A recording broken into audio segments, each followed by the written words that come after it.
અમદાવાદમાં સામાજિક સંદેશ સાથેની એક અનોખી અને પ્રેરણાદાયી પહેલ સામે આવી છે। શહેરના સ્ટેન્ડિંગ કમિટી ચેરમેન કમલેશ પટેલે કાર્યકરો, શુભેચ્છકો અને મુલાકાતીઓને ફૂલોના બુકે લાવવાને બદલે પુસ્તકો ભેટમાં લાવવાનો અનુરોધ કર્યો છે।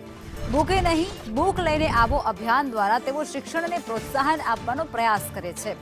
કમલેશ પટેલનું કહેવું કંઈક એવું છે કે શુભેચ્છા વ્યક્ત કરવા માટે ખર્ચાળ ફૂલોના બુકે કરતા જ્ઞાનનો ખજાનો સમાન પુસ્તકો એ વધુ ઉપયોગી સાબિત થઈ શકે છે। જનરલી જ્યારે કોઈ નવી નિમણૂક થતી હોય, નવું પદ કે હોદ્દો મળતો હોય ત્યારે સ્વાભાવિક છે કે શુભેચ્છકો, મિત્રો અને કાર્યકર્તાઓ એમને અભિવાદન કરવા માટે આવતા હોય છે અને બુકે અને ફૂલહાર લઈને એમનું સ્વાગત કરતા હોય છે।